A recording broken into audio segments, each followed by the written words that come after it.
absence, no leave of absence, no non-attendance. Declarations of interest from committee members in relation to the papers that we have before us. Any declarations to come forward? If not, okay, thank you. Confirmation of our minutes from the previous meeting, both the Audit Committee on the 18th of May and the Special Audit Committee on the 1st of June. So,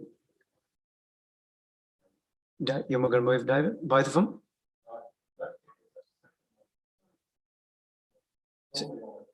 Okay, so 18th of May, someone move David moving, seconded by Karen. All in favour? Thank you. And now the 1st of June. Someone move. Thanks, Peter. Seconded Karen. All in favour? Okay, thank you. Thank Paul. Business arising from those minutes captured within our agenda.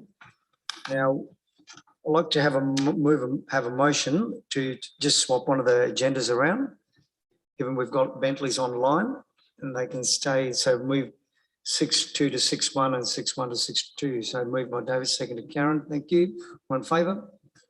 Okay, carried. So 6.2 is the internal audit review of the asset management. So is someone going to lead us away, or we're going to go straight to Bentley's? Yep. Thank you through the chair. The report presented tonight, as members may recall, with the endorsed internal audit plan, the 3-year program. This was the initial project within that plan, which has been a sizable undertaking. Was, as you're aware, outsourced through to Bentley's. Dongju's here as a representative from Bentley's to be able to speak to their report. But I'd also like to acknowledge the work that Nathan Hall had done, Chair, in relative to, I guess, coordinating the project with Bentley's, because it was a sizable undertaking across many months with a lot of staff involvement. But Nathan pretty much orchestrated all that input from staff. But happy to, with your indulgence, Chair, to invite Dongju to speak to their report. Okay. Thank you, Paul. Thank you, Paul. I'm Dongju from Bentley's. So I did this asset management audit in March this year with the council, and Nathan coordinated the meetings, and also after I finished the audit, and he helped to organize the management feedback. So a big thank you to him. And this is a full scope audit, covers the life cycle activities of asset management within the council, and covers both strategic level as well as operational level. So as you see in the report, we identified a need for council to develop an asset management framework. Although it's not mandatory, but it's a better practice. So that's why we identified and included in our report. And therefore, we recommended 8 recommendations to help council to develop an asset management framework. So we recommended them to review and update the asset management plans and keep them as a living document, so council can be compliant with the Local Government Act requirements. And also we recommended them to investigate a system to record and monitor all asset classes. Also, we recommend them to implement integrated strategic asset planning.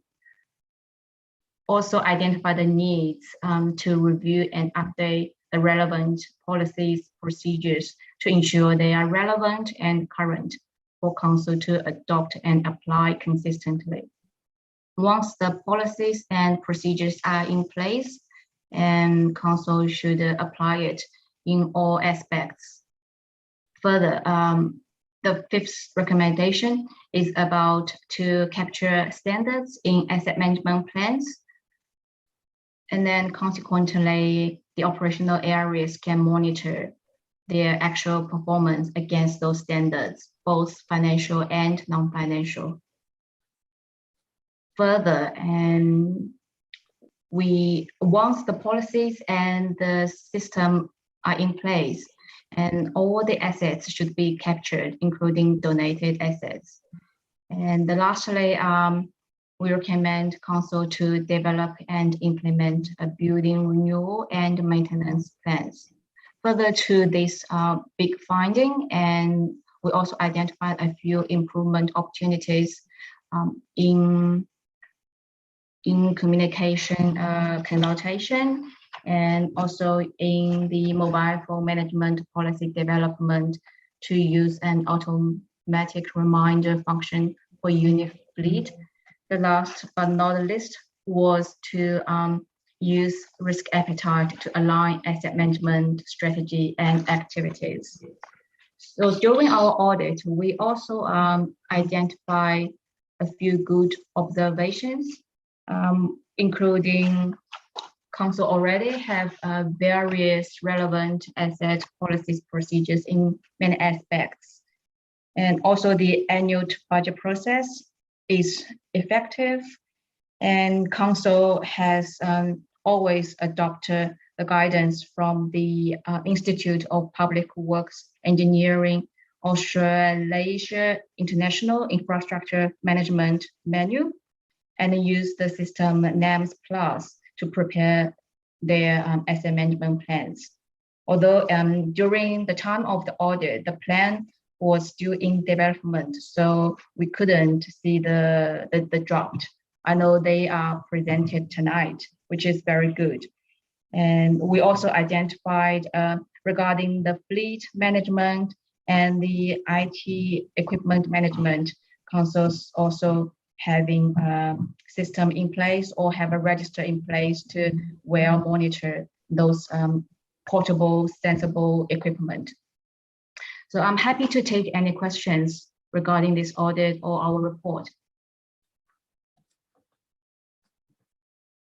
Thank you very much. You. So any questions, comments from the committee members? Paul? Yep. Yeah, thanks. Thanks for the presentation. Just going to your key recommendations 1.1, the second point talks about focus on customer levels of service. How do we determine what the customer level is? Because sometimes, you know, people are continually asking for more and more and more. So how do we actually come to that level, that point? It would be a combination of our council's own strategic objectives and also involving the community, involving a survey or communication strategy. It's a combination. Yep. Thank you.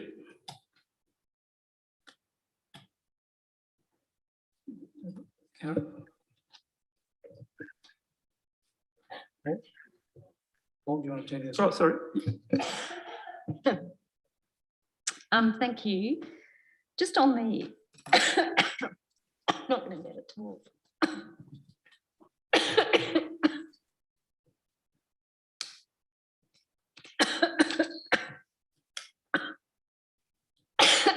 That's it.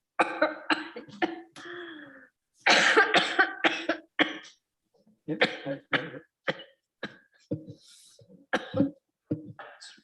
Peter?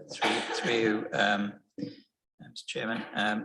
Thank you, Bonjour, for the report. I thought it was an extremely good report, just by way of introduction. I guess my question is, I guess from your perspective, Bonjour, but also from the staff's perspective in terms of there's a fair bit of work to do to get to the level of ambition that is reflected in the report. You know, I know from my own past practice that it's a journey. You never tend to really get there, but there's a lot of work to be done, and things keep on coming up that need to be improved on all the time. And the question about service levels and that sort of thing is something of an art, I suppose, in terms of how you understand what the service levels should be. And you ask a member of the community, well, they'll have an opinion of what level of service they want, but it's very difficult to reflect that in a policy document, and that's just one person's opinion. Sometimes I think you need an expert opinion in terms of what the service level should be, rather than asking a whole lot of random people what it should be. So maybe Dongju, you could first of all explain how you feel that these recommendations, given you know where they are, where the organisation is currently, how you would think the organisation will rise up to the level of the good standard, I guess, that we want to see, how the organisation might be able to do that in reasonable time. Yeah, I think in my report also addressed the funding restrictions, like it's constantly facing by councils, like it's not a new topic. And while within the limited resources, the people, funding, and how to serve the community better.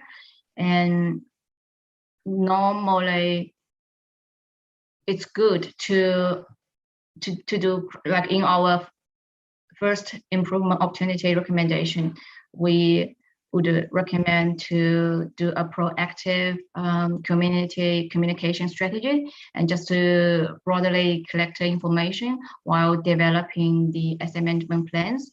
And then we've seen, like from my experience with councils, some councils do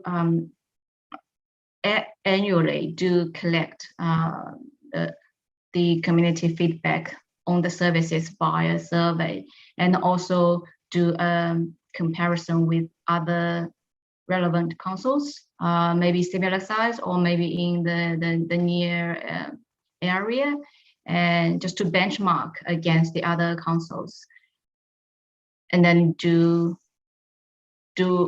with their available funding, do the best. And then if still there are rooms, like always, like as you said, always has rooms to further improve. So just try their best to improve in a long term. I'm not sure whether I've answered your question.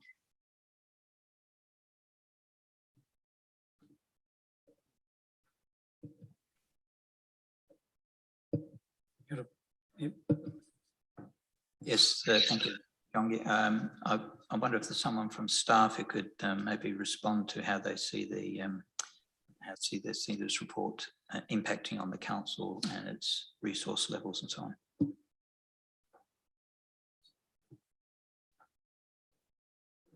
If I can just say a few words initially, and then I might hand over to Sam Delena. Firstly, I think this is a representation of the positive consequences of getting new, fresh set of eyes critiquing the organisation, which we've embraced and appreciate the rigour that the company has gone through. It's been a consultative process, which has been great. From my own perspective, I think it demonstrates that we're on solid ground. However, there are areas of improvement. It's brought to the fore conversations that we've had in the budget relative to prioritising allocation of funding, to consolidate and centralise all our data relative to all our assets. And this independent analysis has demonstrated that in hindsight, we should have put more emphasis on that and should have prioritised that funding allocation. And we're certainly having conversations about bringing that forward. Another key finding from my perspective, again, getting independent eyes, is the public consultation process linked to effectively the same level of rigour and focus that we've applied to the community plan.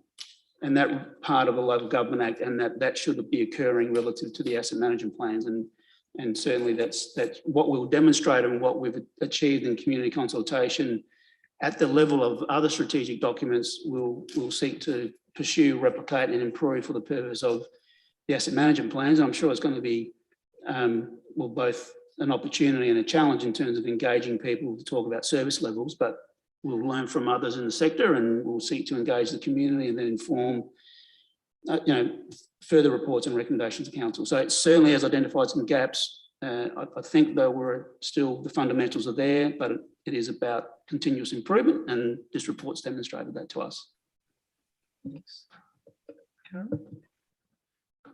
Yeah, thank you. Thank you for the report. I found it really interesting reading, and I think it is a positive experience, and it's good to have a baseline to start from. I think that's the whole point of having an internal audit program. And I know, Peter Brass, you were quite keen to start with asset management, because I think that's pretty obvious. With the community engagement, we're a growth council, and I've lost count of how many times we've done public consultation on various matters. And we must not forget that there's fatigue in our community about community engagement. So we need to have a streamlined process around community engagement so that it's effective and efficient rather than long and drawn out. I think sometimes we think we're doing better by making it longer and having multiple opportunities for different groups and different people to engage. And I think that actually probably, in my humble opinion, doesn't help. So we need to bear in mind about community fatigue and burnout as it relates to community engagement. And we also need to, I wonder whether we need to demonstrate, as a result of our community feedback, what has been actioned as a result, or are we just going through a process and ticking a box? So if there's community engagement that we've actually taken up, we don't have to take up everything, it's consultation. We don't have to agree with anything people say. We're the ultimate decision makers. However, I think if we can evaluate and say, well, actually, we acted on this, this and this, that's like an evaluation. It closes that loop of community engagement, so that you can actually then say, well, with our asset management plans, we got some feedback and we changed this as a result. We don't have to do that, and it's not a given that every bit of feedback we act on. However, an evaluation type of process, I think, would help our community see some value in continuing to engage. So, Mr. Horwood, you would understand every year we go through an engagement process. If we get 5 people to come back, it can be quite a challenge to get people to respond, and we have to continue to challenge ourselves, and that takes resource. So how do we resource going forward, and what do we prioritise? I think this helps us understand that. But yeah, I look at community engagement and strategies with a critical eye, and I think we should continue to look at that with a critical eye, not just carte blanche, do long-winded community engagement because we think that's better. So it's just a word of caution there. Thank you.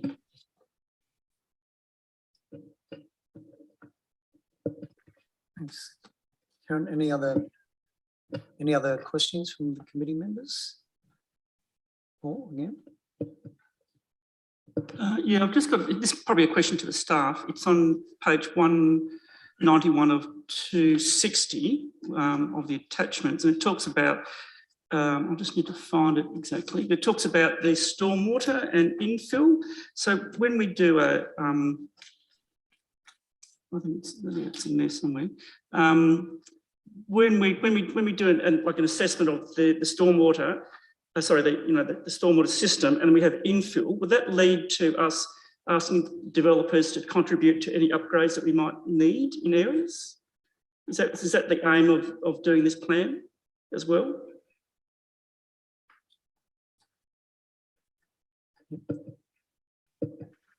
Paul, you got to turn yours on. Oh, sorry. Yep. So, Paul, are you talking about the stormwater asset management plan per se? Yeah, it's on page That's the next agenda item. I'll ask that question again.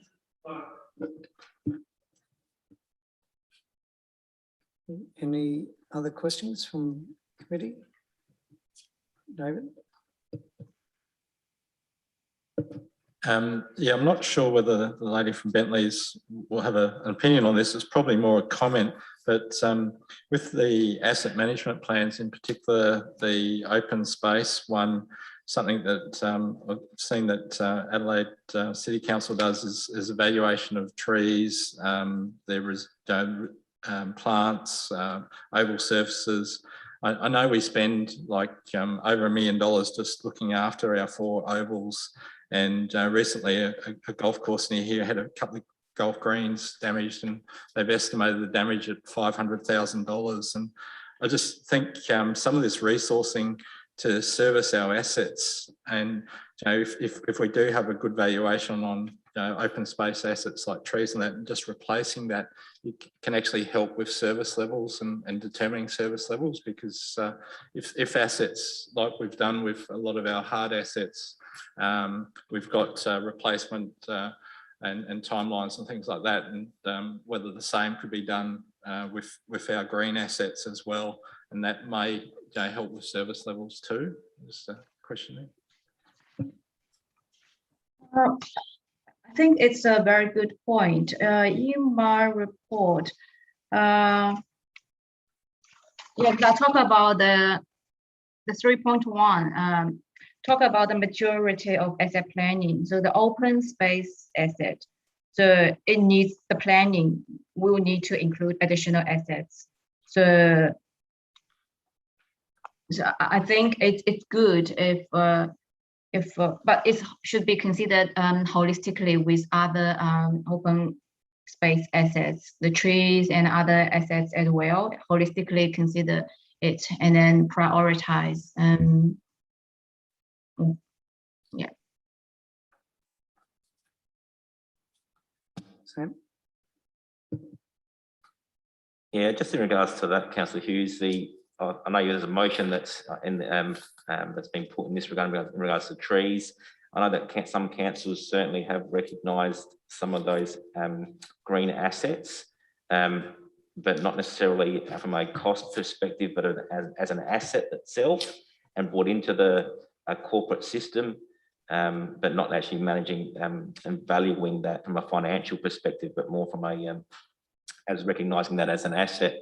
And that's something that we have already with our tree plotter system, that we've already identified all our trees. I mean, it's part of it. It's not all the landscape elements, but certainly it's part of it and a big part of it. But there is the opportunity to look at bringing those assets in as we mature in this process, certainly. Yeah, I just want to comment on the trees. There's 2 methods you can basically use, the Burnley method and the Thine method. And there's a bit of an issue around getting an Australian standard for valuing trees. So it gives you financial value. And a lot of that has been held up by probably developers that don't want to actually have trees valued. And that's an issue for my industry.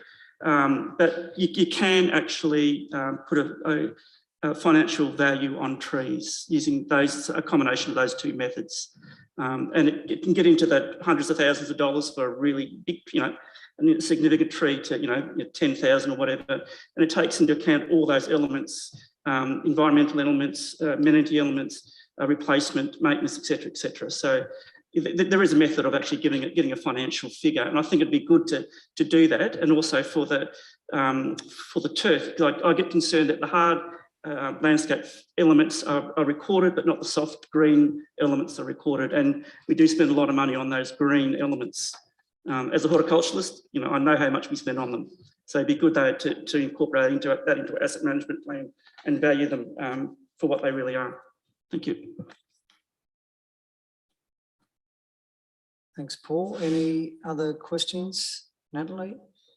So probably a question for Sam is there's a lot of information in this report, which is it's really good. But it's sort of, because it's 1.123 in relation to an overall asset management framework, sort of with all the recommendations, have you sort of got an idea of a roadmap or how you're going to sort of tackle it, you know, over the next couple of years?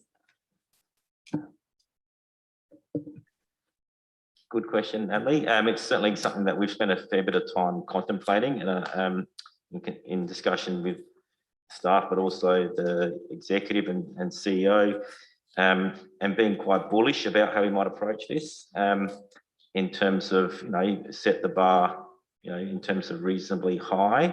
I think as Peter had said earlier, Felly Jones had said earlier, it's a never-ending target. You're always chasing with asset management and it's continuously improving.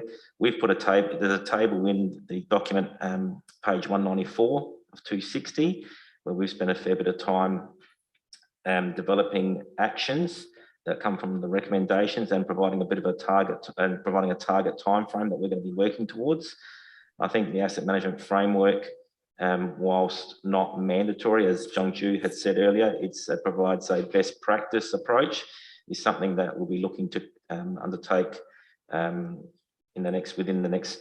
before the end of the financial year, as is looking at migrating some of the assets that we currently have off sitting in non-corporate systems per se. And they're things that can happen relatively quickly with some, you know, resource injection. And then we just spread the rest of the actions over a 3-year period effectively in targets that we hope are manageable.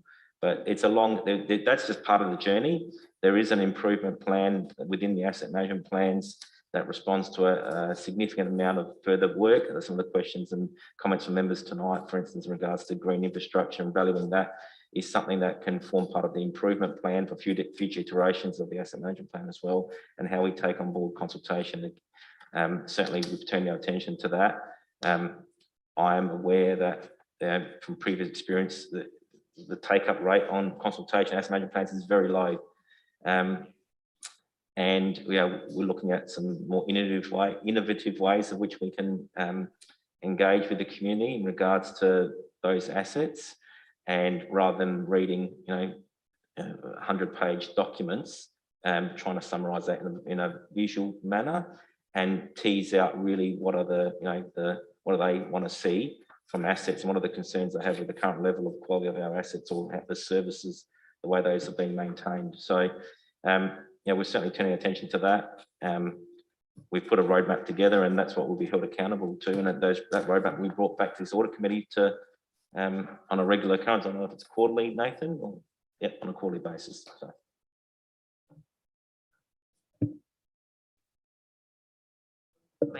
To that, like when you do your roadmap, you can do sort of like quick wins. So you go and identify the quick wins, tick them off, and then just keep in mind, because this is best practice. As we said, it doesn't have to be implemented, but also apply the 80-20 rule. Like, it doesn't have to be perfect. I see a lot of organisations, especially the one I work in, that get frozen by trying to make things perfect. And the less detail, the better. Even if you're going checklists, I love a one-pager, because you can spread it out over 2,000 pages, but sort of, or even like a flow. Well, there's a good flow chart or something. Just keep it really simple, and that it's the quickest way to do it. And then over time it will develop, but just get sort of that 80% right, and then you can develop it.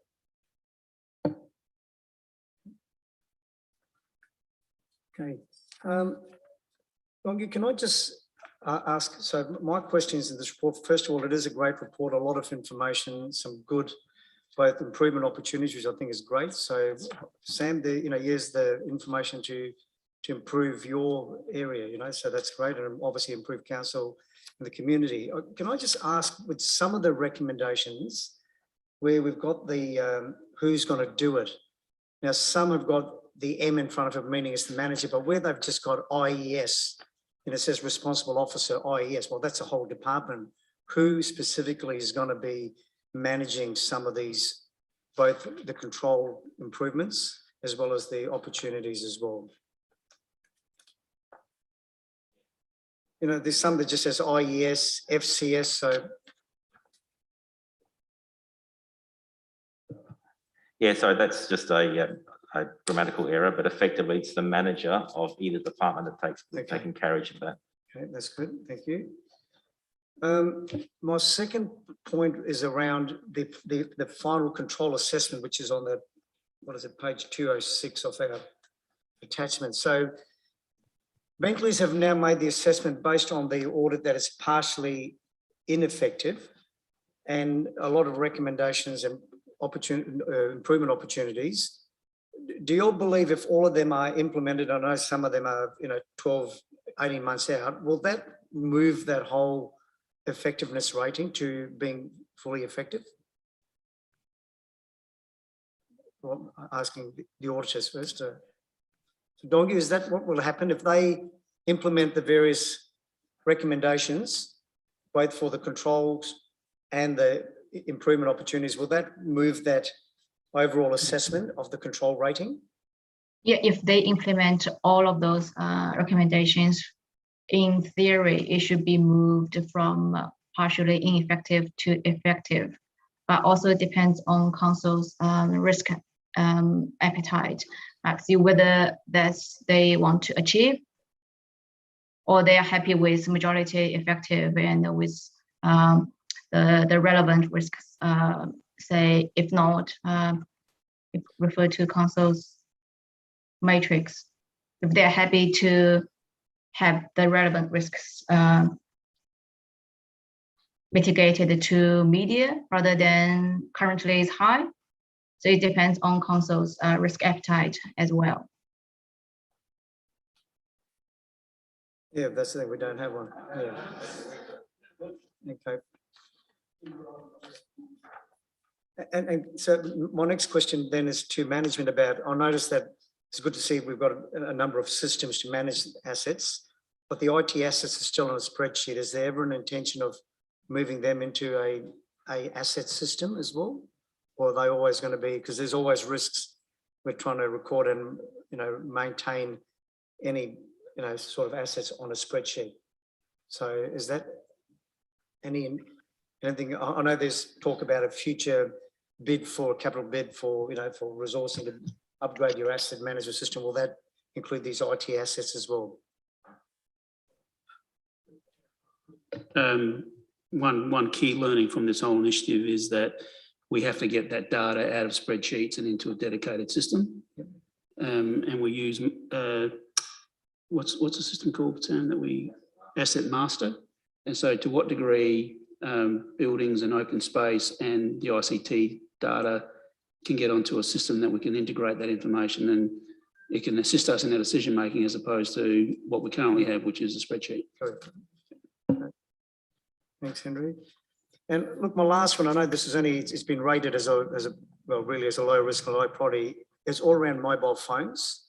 And I'm just curious to know, for a company of only, what does we say, 150, well, no, what is it, 100 and something employees, we've got 64% of people with phones. But my question comes back to, are the phones at council treated as a remuneration package? So, or are they just, everyone can just have a phone based on what their job, because again, at the end of the day, you can treat it and say, as part of your job, we give you a phone, but it's part of your remuneration package. So it tweaks it up a bit, Okay.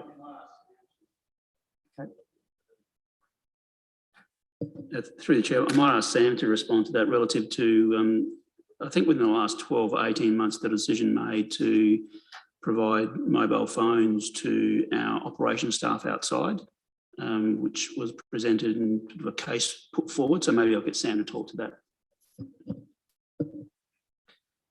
Thanks, Henry.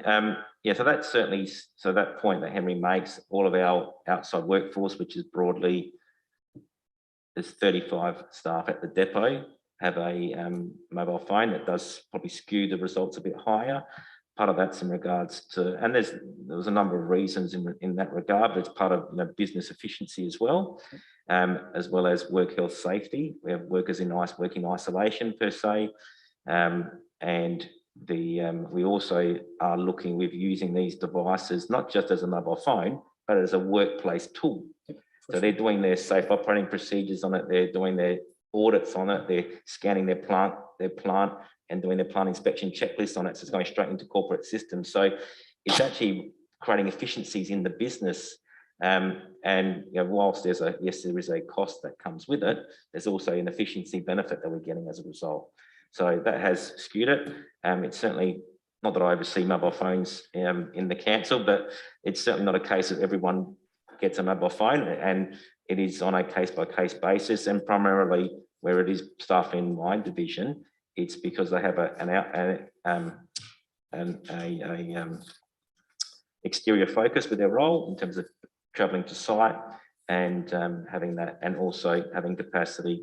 It's been very useful with the COVID period more recently, the amount of transfer staff phones to mobile phones, when and you have that as an additional capacity in the business to help the business resilience. Okay. Thank you, Sam. Okay, no, sorry. Just one more thing with the mobile phones. Are there tablets as well? Like, can you bulk that into, if people got iPads and tablets as well as mobile phones? Like, would that all form one policy, or it's just mobile phones to be using out in the field? In regards to the policy, I'm probably not across that, but certainly there are tablets in the field, there's minimal per se, but there's where there's I certainly know with our tree inspections per se, we have a look at GIS interface. We need a bigger screen to look at, that effective mapping to assist with the role. There are some tablets, but they're certainly not widespread through the organisation. Just on that point, I do know that our IT department are looking at the next phase of our transition of our Surface devices and effectively having those as our telephones. So the days of having a separate work phone are probably short relative to having yet another evolution of our computer systems and so forth, and surfaces that effectively act as our phones as well. Okay, thanks. Just the point being that when you're doing that policy, you could roll it up into being more than just a phone, like, more of a device policy. Yeah. Thank you. Okay, so if there's no further questions, then I think so. Thank you, Bentley's, for a very comprehensive report, and thank you for your time tonight and presenting it to us. We've got a recommendation that the internal audit program report be noted and Bentley's asset management audit report be noted. And my pleasure. And I would like to thank the council, especially Sam's team and Paul's team, and also David's IT team, their support during this audit. Thank you. Thank you. Okay, so someone will move that for me. Thanks, Peter. Seconded, Natalie. All in favour? Okay, carried. Now, the next part of obviously of this is we have got recommendations and whatever. So I assume this will then go into Nathan, into an internal audit action plan report that's reported regularly back to this committee as progress is happening. Yes, that's correct, Peter. Okay, thank you. Okay, we can now move back to 6.1, which is the asset management plans. So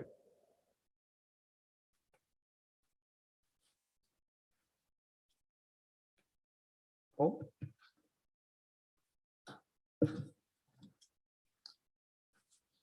Thank you through the chair. Obviously, this is a good segue from the previous report, and it was a deliberate approach to have these two reports tabled to this meeting. What we're presenting to the committee tonight is the draft transport asset management plan, stormwater asset management plan, and the open space asset management plan for the committee's consideration.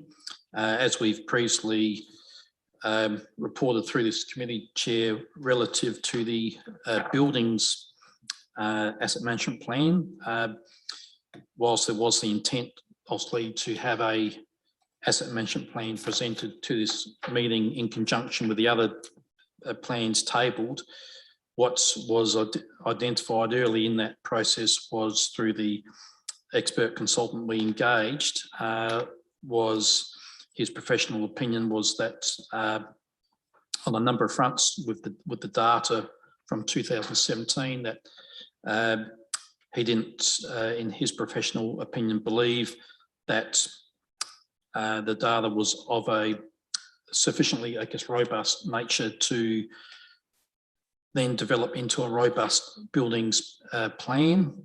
And it was also acknowledged at the time that since the buildings data was collected in 2017, 2 key assets had come on board, one being the Gawler Admin Centre, which was purchased by council, and also this building here. So his professional opinion was that we should then do a further updated review of the condition audit of the buildings, and the administration approach supported that from the view that I wasn't comfortable preparing a buildings asset management plan on data that wasn't sufficiently covering it, so to speak. So we've acknowledged in the report that the improvement process moving forward in that regard, members, is to this financial year undertake that condition audit to then inform a subsequent buildings asset management plan, which will be presented early in the 2022 calendar year, to then obviously inform the next updates of the long-term financial plan, which has to obviously be in sync with the asset management plan. So we've identified that improvement process in the report, but just wanted to reference that verbally at the meeting tonight. But happy to take any questions, either myself or Sam. Okay, thanks. Karen? Thank you. Look, I've got some concerns about how you're going to go about your public consultation. I'm looking on page 10 of the report, and it says here, as part of the consultation, feedback will also be sought on customer levels of service, i.e. community expectations, which are currently blank fields in the draft AM plans. So once feedback is received, that these fields will be updated to allow a comparison against the proposed technical levels of service. So if you say to people, what do you want? They're going to want the best and the brightest and the shiniest. And I think that this is quite a dangerous to have an open-ended, I would have thought that you'd give people some options of what can council afford? What if you say, what would you like, and there's a bottomless pit of money, what does that mean? And I just think when you have a blank area and you just say, well, what do you want? And with no parameters around that, I think that's quite dangerous. And as a community member who hasn't had the benefit of these discussions, if I got a community consultation, said, well, what would you like in your open space? You know, what do you want? What do you want? And I just think that's dumb. And I think that we can do better than that. And I take what Peter was saying before, you know, what is an expert opinion on an acceptable level of service in this size council, you know, with 10% of people that go into payment plans, for example. People who complain about even, you know, $100 a year or $1,000 over a 10-year period, which is quite a significant increase. So everything costs money. So I get concerned when I see that, because I don't like seeing blank and just saying, oh, what do you want? And we'll put that in. Can we achieve that? Can we deliver on that? I just have some concerns about that. So Karen, would a better way be, you know, is being on the front foot, be proactive and just say, yeah, you're at the different levels. This is the cost that's associated with the different levels. You make the choice. You want gold, this is what it's going to cost you. You want silver, this is what it's going to cost you. You want bronze, this is what it's going to cost you. But again, that's the analysis the council needs to make before they go out for the consultation. So, Dave? just through the chair, SA Water actually does that really well.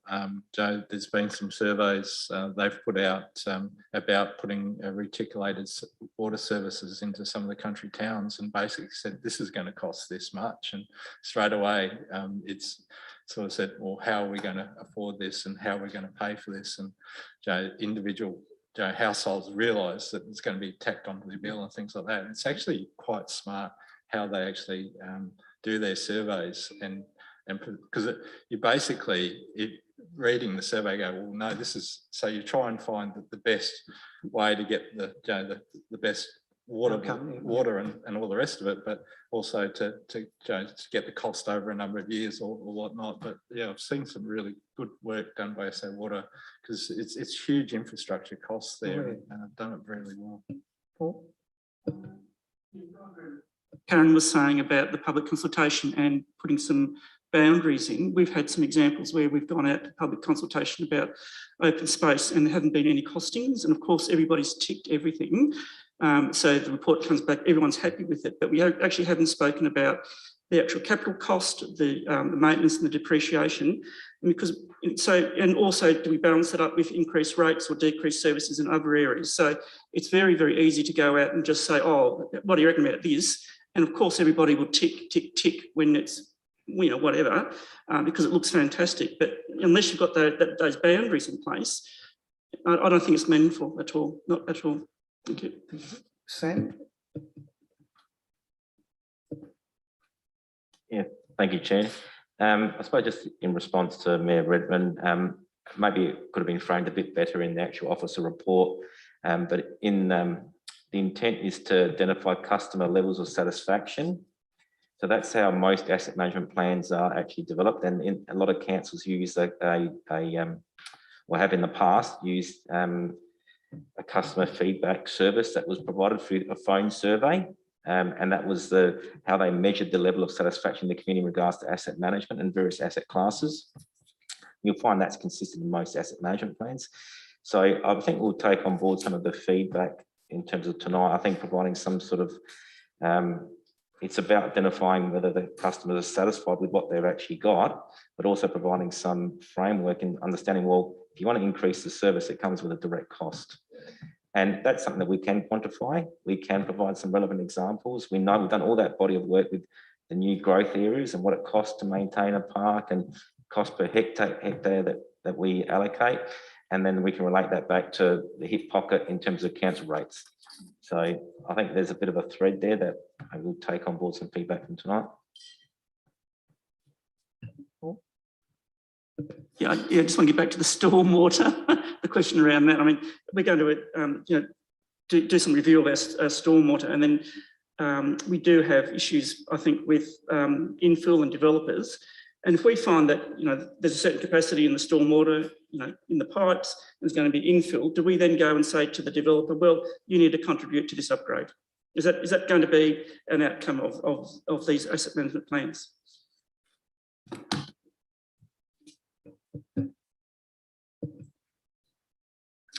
Through you, Chair. Councillor, questions in regards to your comment, the reference in that section of the review as it relates to stormwater was in regards to the millions of dollars that have identified in the stormwater management plans, and the auditor had found that was a gap per se, but it's not really a gap because the plans haven't been adopted by council at this point. And we're sort of progressing that. We'll bring them back to council in hopefully not too distant future, at least one of them. But effectively, and then it'll just go into the mix of, and all of those are projects that will be prioritised with a whole array of council projects and strategic plans.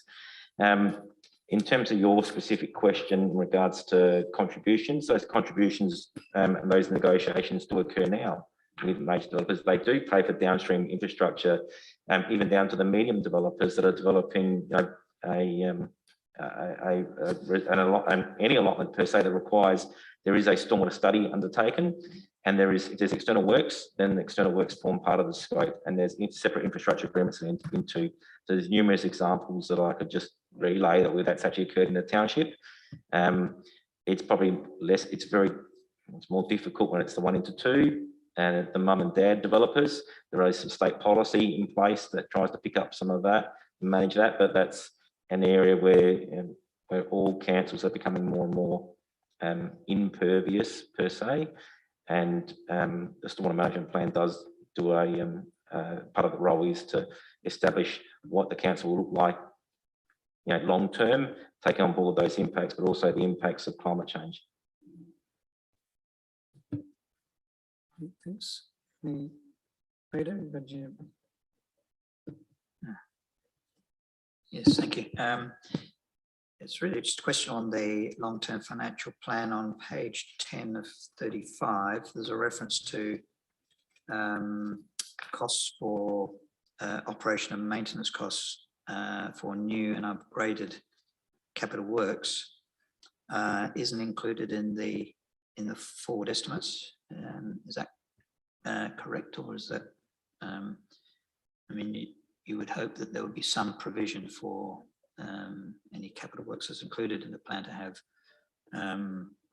a provision there for the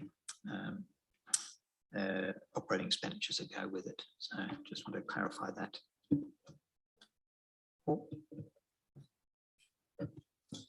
Yes, through the chair. As has been noted on page 10, with the annual iterative process of updating the long-term financial plan, the process I've generally used is, as part of continual improvement.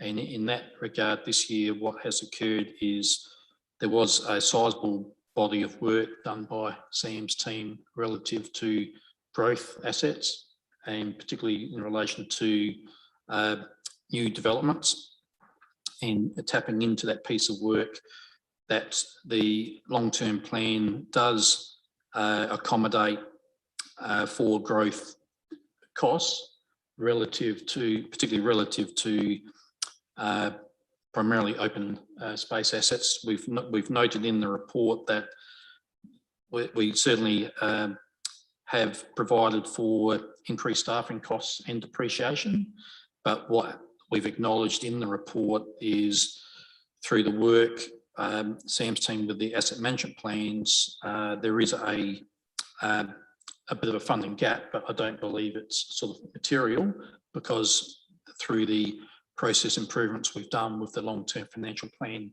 particularly making sure that that's aligned to the work that Sam's team's done, particularly relative to growth assets. And Sam, that's the report, the spreadsheet that Ross Oates had done, so you're familiar with the one I'm referring to, and that was a sizable piece of work where it was mapping out the indicative timelines of developments coming on board, and but I also used it for long-term financial planning purposes to also map out rates growth across the area across the 10 years, because historically we were just providing for a 2% growth provision each year, which has been our consistent rate of growth.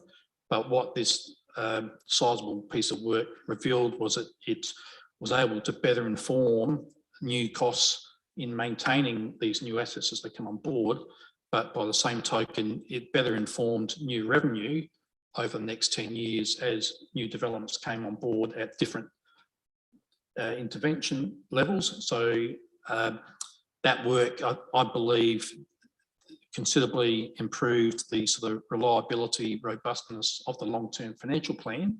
But we have acknowledged through the asset management plan work that there still is a nominal funding gap, but I don't believe that's of a material nature. But Sam, I don't know if you want to sort of comment any further from your perspective.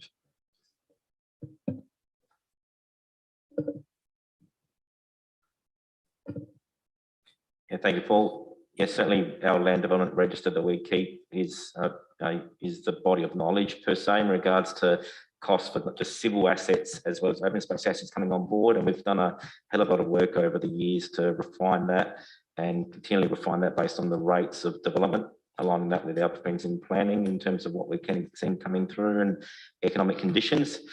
what was happening 12 months ago is completely what's happening, different than what's happening now per se. So that's going to have an impact moving forward. But in respect to the funding gap, it's something that we going through that fine level of detail. We do when you do it, when you're putting together an asset management plan, there is, like Paul said, there is some allowances for funding for new assets that are these are the council generated, so projects that we do ourselves. But there is a gap, and that gap just needs to be tightened, and that's something that I'll work with Paul as part of the long-term financial plan development going into 22-23. We start engaging towards the end of this year in that space in terms of how we can close that gap. And we've done a really sizable body of work with respect to the asset management plans in terms of estimating those costs for maintenance against real life examples, so we can refine that number down to something that's quite close to what it will be, rather than a plug number per se. And that's using real life examples across different asset classes. Peter? Thank you, Chair. Just a follow-up question in relation to the one of the iconic projects provided in a few years' time, which is mainly the Gawler Aquatic Centre. Does that going to need a prudential report? I think it's around about $20 million or something. Does that forget? Does that need a prudential report at some point? Yeah. Okay. Thanks. Any further questions on these plans? We've got a recommendation, 7-part, that we note the draft Transport Asset Management Plan 2021, the draft Stormwater Asset Management Plan 2021, the draft Open Space Asset Management Plan 2021. Note that the updated Buildings Condition Audit is required to be prepared with funding to be considered at the first quarter budget review. That an updated Buildings Condition Audit will inform an updated Buildings Asset Management Plan to be delivered in 22-23 financial year and confirm future updates to the long-term financial plan. And 6, now, did you want to? Yeah, to just take it as detailed in the report and leave it to management from our discussions as to how you do the best way to do a community consultation. And know the further report will be presented at a future Infrastructure and Environmental Services Committee meeting for draft asset management plans following community consultation. Someone to move that way, please. Oh, I'm sure it will.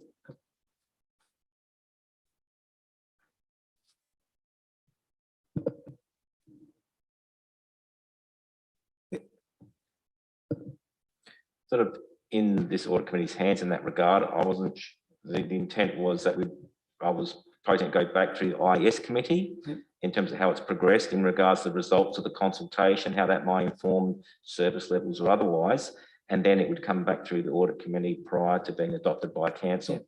Okay. Okay. So meeting on the draft and then presented to the audit committee. Presented back to the audit committee.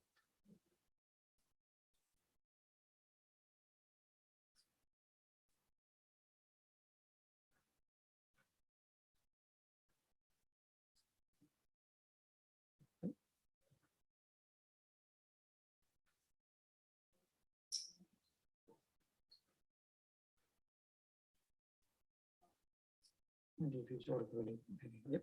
Okay. So someone to move that way, those recommendations. Thanks, Peter. Seconded. Okay, thanks, Karen. All in favour? Okay, carried.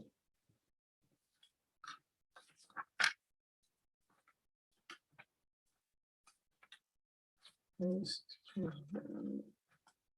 6.3 is risk management. Nathan.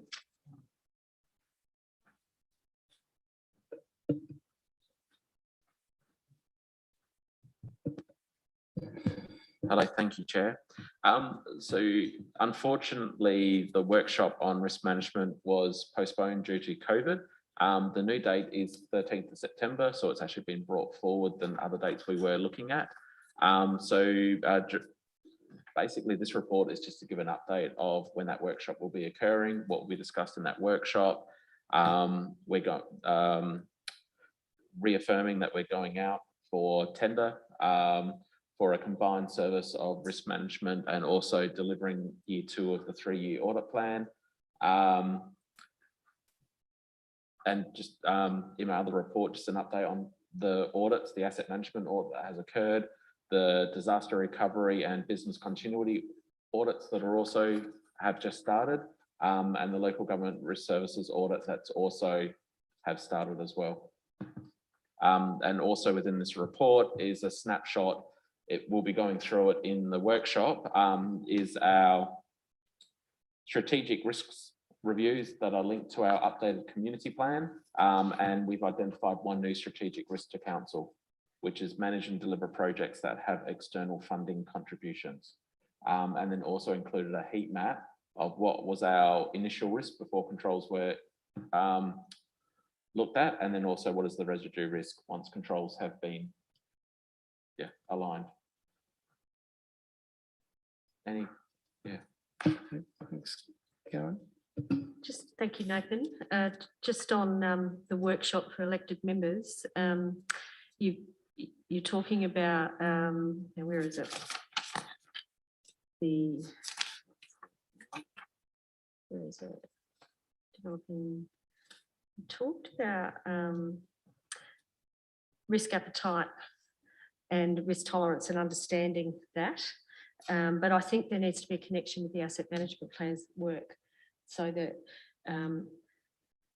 any work that's done and prioritised through those plans as a result of the previous discussion with Bentley's relies on what our appetite for risk is. And if our appetite for risk is, you know, we can do what we like and we can spend what we like because we don't want any risk, then that affects what we prioritise through our asset management plan work. Or internal audit work of what needs to be improved. If our appetite is we like risk and we're prepared to take risks, then that will also affect what we improve. So it's really quite important that the elected members understand the link between the two. It's not just a fancy term or paragraph or slogan. It actually affects what you spend your money on and what you're prepared to risk. And there's always a balance of what you can let go and what you don't have to do. And I think that's going to be quite important, because I can see that what's going to happen is that the executive team, absolutely rightly, will have conversations around the opportunities for improvement based on the Bentley's work, but there's no overlay of the appetite. Council hasn't set an appetite for risk, and so how do you actually determine, or do you make up your own appetite as an executive team, which will probably err on the side of caution, I would suggest, and it could mean that we spend a lot more money when perhaps council doesn't feel that we have to. Does that make sense? Mm-hmm. So I think that there needs to be a link through to what the consequence of setting an appetite is and how it filters through into decisions made by the administration. Yeah.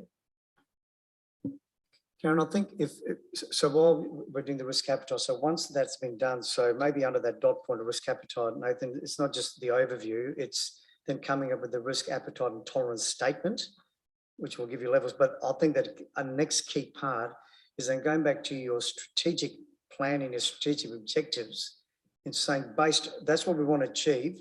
Where does our appetite, which then allows Henry and the team to go away and do it at that level. And as soon as they go over the level, what are the consequences? What is the reporting? Does it come to the Audit Committee first? Does it go straight to council? Bring all that into that framework when you're building the risk appetite and tolerance. Definitely. And that's one of the things I've talked about is with the acquisition plan that will be going out. They're the outcomes that we can say that we would like to see after the 1 year. So I just put in 3 dot points, was talking about developing the risk appetite statements and the risk tolerance levels.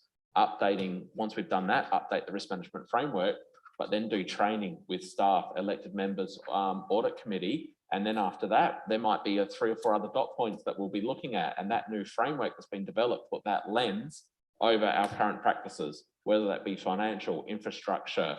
Yeah.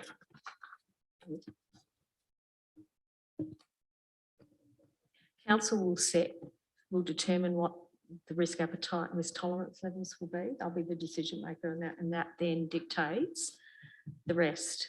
So if you do the training after you've set the development, and I could be wrong the way I'm reading it, maybe that's all in one, but yeah, it all is intrinsically linked to decision making and then basically spending money. So yeah, all of this stuff has to come back to audit, in my view. I think that would really help the elected member group to get that really good independent advice on what that piece of work looks like and whether it hits the mark and whether that's ready to go to council. Thank you. Any other questions on this paper from Nathan? Okay. If not, we've got a recommendation that the audit committee receive and notes the risk management report. Mover and a seconder, please. Natalie, thank you. Seconded Karen. All in favour? Carried. Okay, policy review. Rakesh. Thank you through the chair. So as part of the audit work plan, one of the major thing is reviewing the financial policies that come due. So these policies were up for review, prudential management and budget management.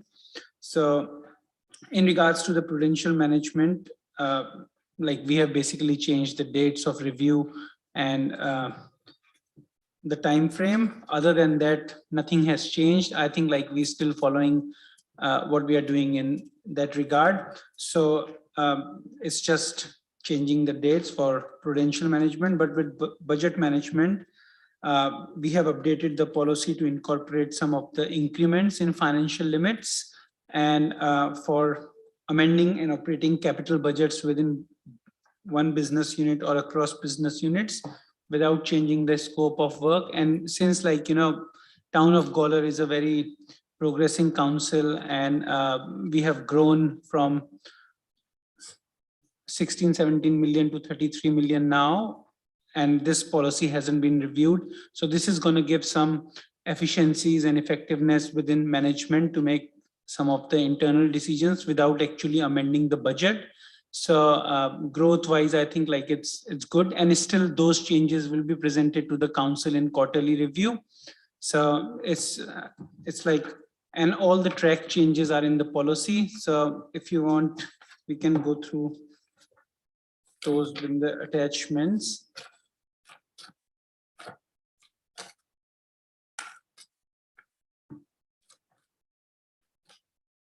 What's that?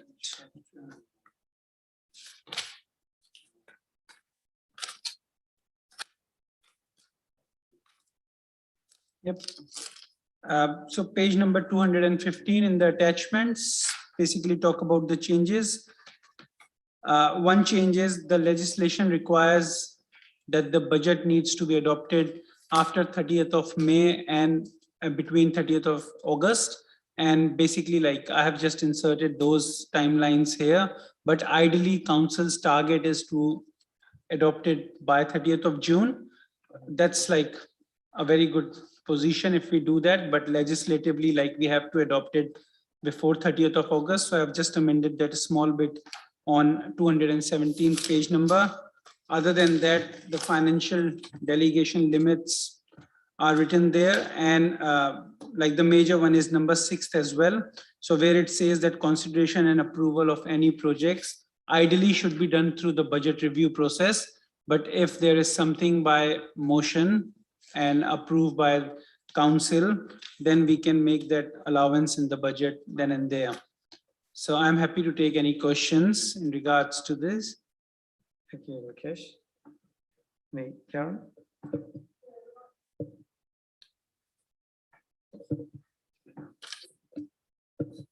Thank you, Lakesh.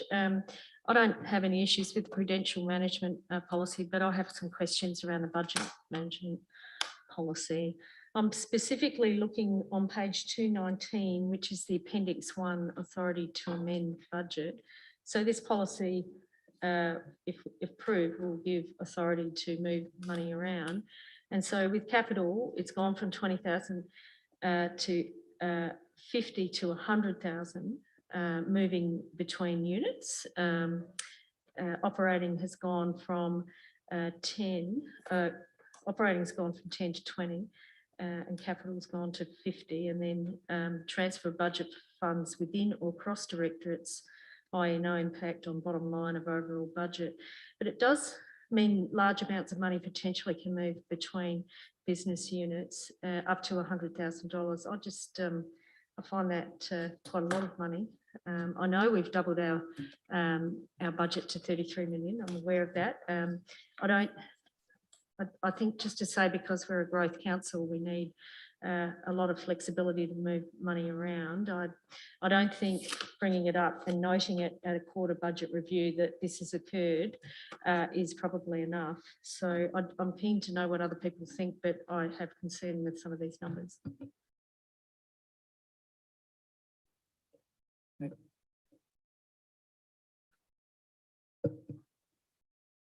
Peter?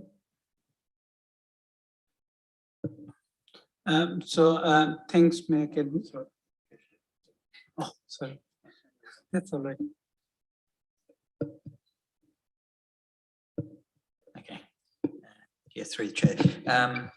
Yes, I must admit, when I saw this, it sort of tweaked my interest a bit, I suppose, in the size of the increase. I think there is a need for flexibility in the administration to be able to do things and respond to things quickly for efficiency purposes. But there does need to be a limit, and I'm not sure of the legal framework. I'm not sure if it's even clear, to be honest, in terms of what can be done without the authority of the council, because as I understand it, the council you can't delegate the spending of money. It's one of those things that can't be delegated, kind of thing. And while that's, as I said, a bit too black and white, there needs to be a bit of grey to allow some manoeuvrability. At the same time, the council has the authority over how the money is spent. You can't set a budget and then change it all under the blanket, so to speak, which you could almost do reading that. I mean, no one would do that, but that's sort of how it could read. The other thing is it says you can do this provided there's no change to the scope of approved works or delivery of services. And I don't know how you can make a budget amendment of $50,000 or $100,000 without there being some substantive change to the level of the scope of works or whatever. It would seem counterintuitive, but so in some respects I support the mayor's concern there, and maybe there's another way. I don't know that necessarily you need to wait. There's another option perhaps where you don't need to wait to the next quarterly review to make a budget change, but you can do a report in between times to get the authority to make a change. That may be another option. If it's thought that this is going a little bit too far, maybe there's a midway point as well. Okay, you want to...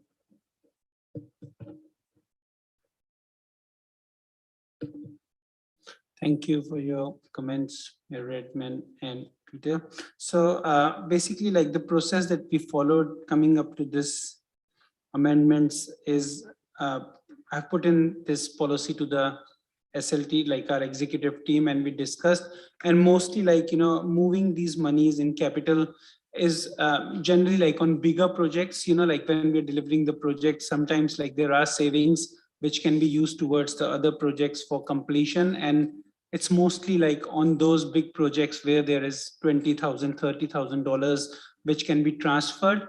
And I mean, if we find any savings and if we can divert that money to another project which is going through, which is going towards overspend, that's the main purpose of transferring it there. But if like, you know, it's just a recommendation here still, if you want, we can put it back to where it is and do the policy that wise.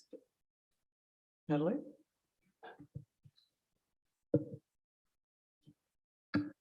Is, can you give an example? Has there been, you know, because it comes back to the old risk appetite and, you know, you don't want to restrict management making timely decisions, you know, that by increasing limits, it gives, you make the organisation more agile.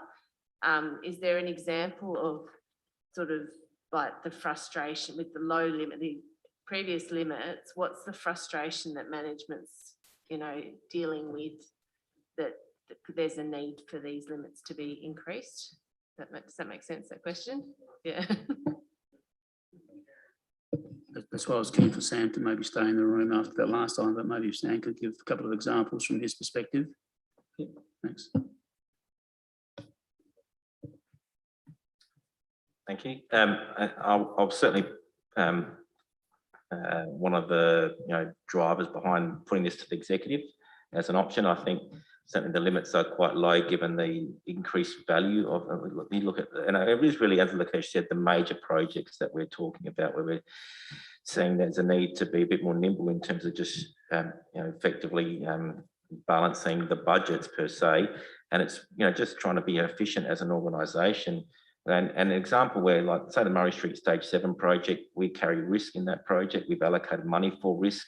Some of those risks are realised, but invariably we haven't realised as much. And there is capacity in that budget to potentially offset a Caravan Park project, which we know has gone over, and just deal with those overruns outside the budget process. Part of the risk is that effectively we have a project that's spending beyond the budget value, and effectively in that contract situation, we can make a minor change, and rather than that coming to a halt. So that's really the nature of the opportunity. It's just increasing that, whilst it might seem material in the context of the cancelled projects we're undertaking these days. Our capital program that I'm delivering is 15 million, and I think when I started it was close to 6 to 8. So there's a material difference in the quantum of projects that we're delivering, just being a bit more nimble. That's really all it's about. But as Lakesh said, if it's the will of the Audit Committee that it stay the way it is, we'll just manage accordingly.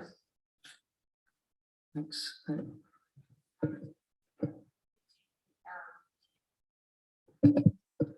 Could you consider having an option of a percentage, like if it's, you've got a limit or a percentage of a project, if they're really big projects, if that make, because then, in the scheme of things, it's only a small amount, even though it might be 100 grand, but then it could be a small percentage of that project, whether that can be incorporated.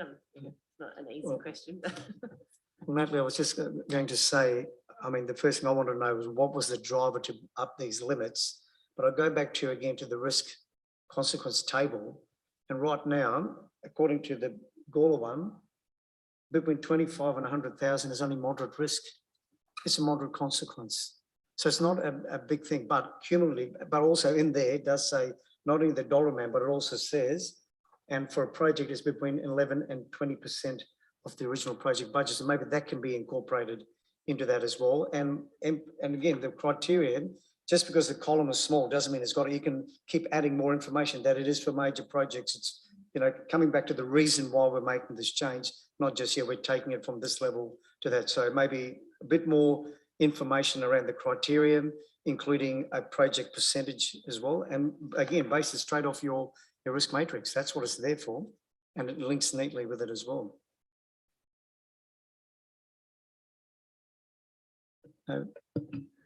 Yeah, I'd be in support of that because sometimes with projects that the timelines have blown out and things like that as well. So I do think that there needs to be a bit of and I think maybe the percentage might be the smartest way to help cover that. So But yeah, I certainly understand where the works is coming from, because yeah, it's certainly handy because a lot of our projects have either gone up way under or way over. So that has happened quite a bit that I've seen.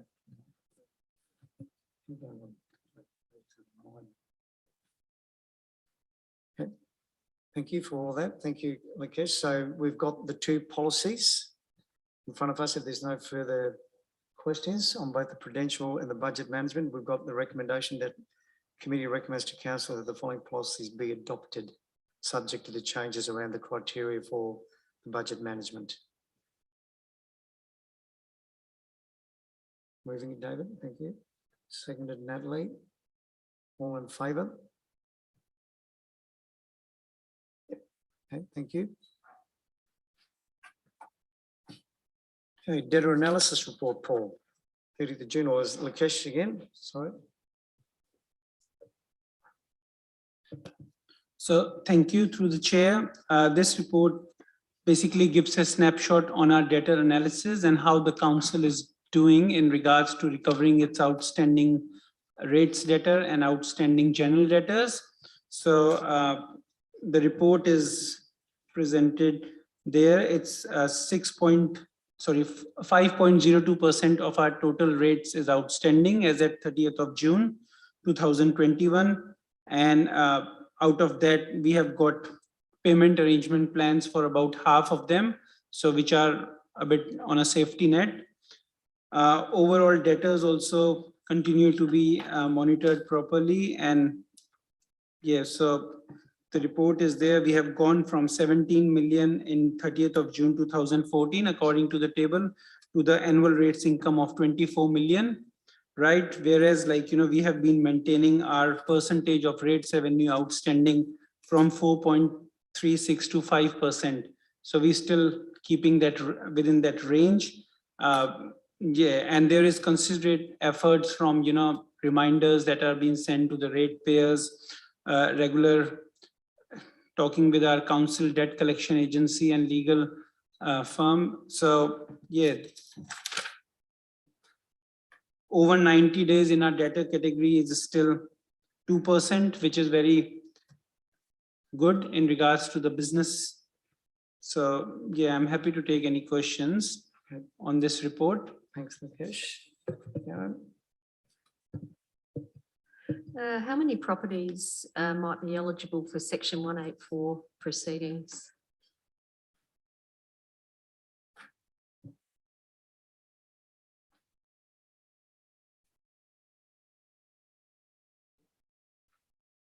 Oh, sorry. So I'll take that question on notice. Thank you. Any other questions on the debtor report? Okay, someone move, David, and seconded Paul. All in favour? Okay, carried. Thank you.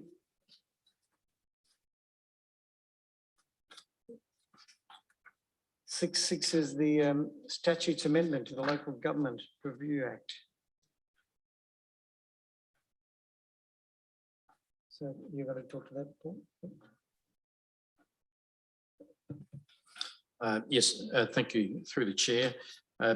This is just a brief information report update relative to the new bill that's now become legislation, and just giving an update in that space. And as the new bill is implemented with the associated regulations, there'll be further reports to the committee and council in this space.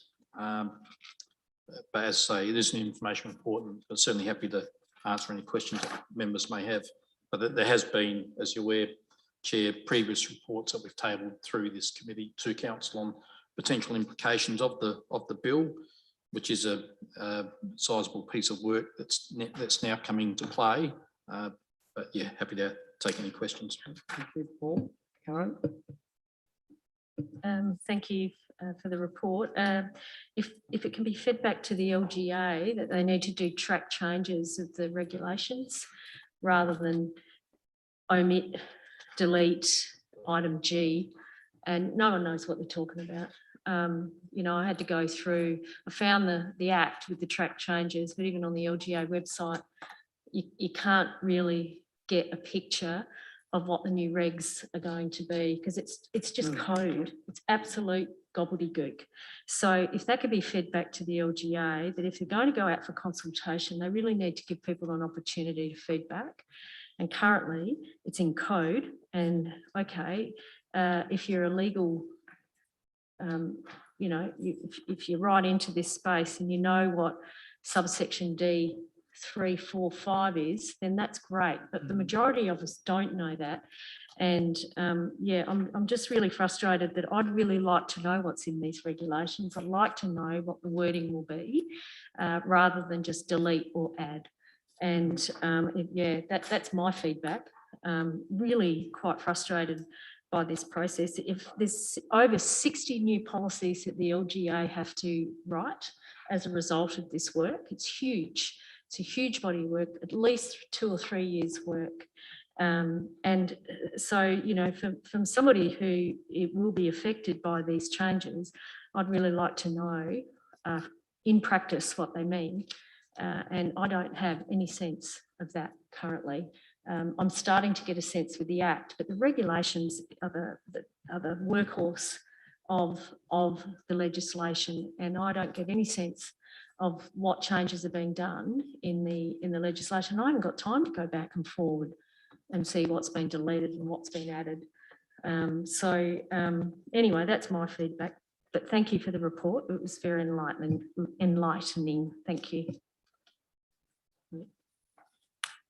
So Karen, do they need to maybe, you know, that this other one where they talked about the changes, and should they need to update that now that those regulations? Is that what would be a better way, that somebody, because that's what they first sent out to all councils. So maybe that needs to be updated and it's in simple English and you can read it and see what. All they need to do is do what they did with the Act, track changes. You can see then, oh, that goes out and that goes in. It's quite easy to follow. And so the regulations can be, particularly around meeting procedures, procedures at meetings, it's just code. It's just, you know, and I can't stand it when people talk in code because it excludes people. It excludes the majority of people that will need to work and understand how to put this into practice. And I'm just a bit over that. So yeah, I agree with you, Chair. You know, it's pretty basic community consultation. Yeah, so I'm really disappointed. I know they're probably absolutely exhausted by this. I understand that because it's a huge change. There's so many changes in the new Act and the regulations, but I'm you know, as a principal member, I have to put that into practice, and currently I don't have any sense of understanding of what the new reg's going to be like. And I use those procedures, as you know, I use those procedures at meetings constantly, and I can't get my head around it, and that's not fair. So yeah, it could have been a bit better, and it sits with the LGA to really get that consultation a bit better. Thanks, Karen. Any other questions on this? Sorry, Peter. Sorry, I was just saying, is there the opportunity for is this consultation, is the process closed now, or is it still open for potential changes to the Regs? to the regs? Yeah, I suppose the regs, the Act has already. It's gone through, it's in, passed. Yeah. Passed. Paul, my question was more about, you know, from the changes to this committee, and we know they're going to be changed to an Audit and Risk Committee. I know we had a meeting last night where what they did, they looked at it and said, under our current terms of reference, all we've got to do is change the name because we're meeting every other element. Has that been done for our terms of reference? Has anyone had a look at that to say whether changes, you know, whether in meeting, membership and everything, we're currently meeting all of that?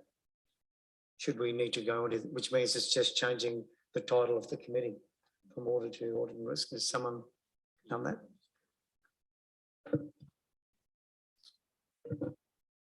Yes, through the chair, my understanding of the key changes, key impacts on this committee would be the first one being the change of the name to Audit and Risk Committee, because that's obviously easy fix. But the other one, my understanding was to the chair that the committee would require a majority membership of independent members, and at the moment that's a 50-50 split. But yes, the administration will obviously turn its mind to what if any changes will be needed, and turn our mind to that accordingly.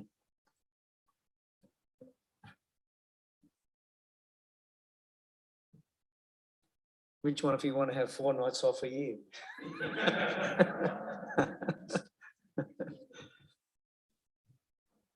Thank you, Paul. That'll be good. So maybe at a future meeting, come back, Peter. Sorry. Maybe considering this anyway, but I'll just say, I mean, it would be useful to have a summary of the issues that are now finalised, brought to this committee in terms of what changes us like to the rating system, to whatever it might be relevant to our business. It would be useful to have a list or a summary of those things, so that we know what the changes are that we're dealing with. Useful, I think, to this committee. Yeah, through the chair, yes, that's certainly appropriate point that we have previously. When the initial drafts of the legislation came out, we did table to council what the potential implications would be on a whole raft of matters, but that was at the very first pretty much iteration. There's been some minor adjustments to the Act and regs based on feedback, I guess, from the LGA and council. So yes, would be in a position now that it's the Act's been adopted and the regs are being developed, we'd be able to come back through the committee and more better define what implications will be. Thanks, Paul. No further questions on this. We got the recommendation that the Audit Committee receive a note to report on proposed proclamations and commencement dates for the Statutes Amendment Act 2021, and keeping in mind the request from Mayor about following up LGA, if you don't mind. Thank you. So someone to move that way, please. Thanks, David. Seconded, Peter. All in favour? Okay, carried. 6.7 is our work plan. Just an update as to how we're tracking with what we said we were going to do.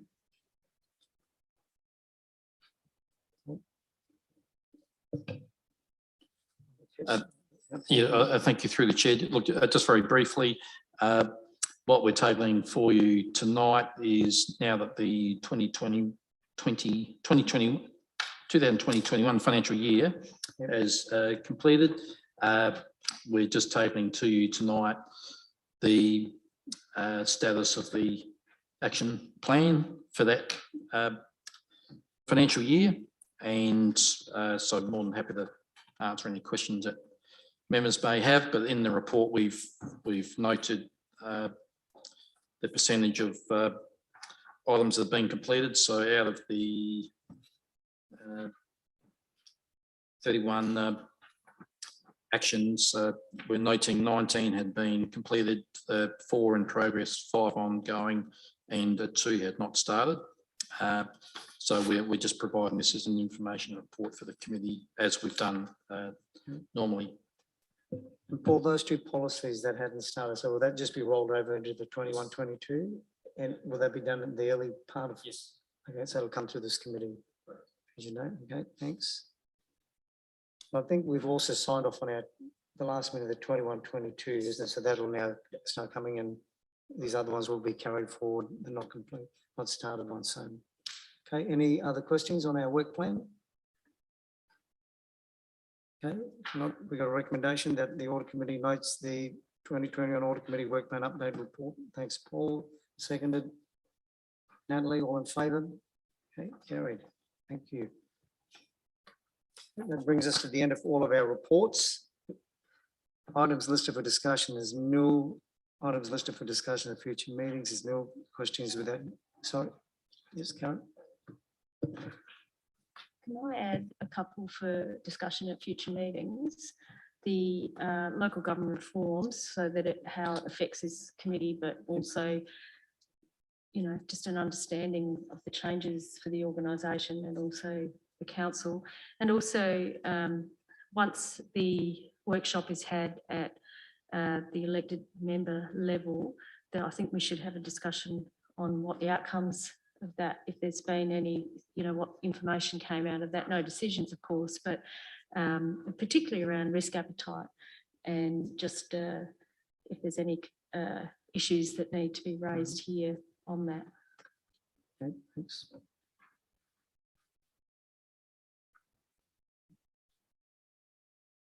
Okay, any other ones that we should include on there? If not, thank you, Karen, for that. Motion for that notice is nil, and close the meeting at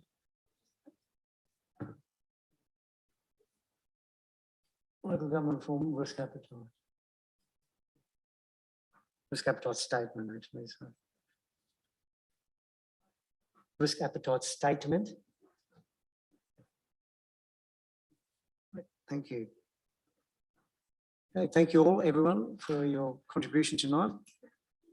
Another good meeting, and next meeting is on the 16th of November. Are we having one with the financials?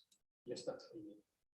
Is it that late, is it? We're going to be having, well, I thought we normally had one in October, didn't we? Didn't we have? I need to take that.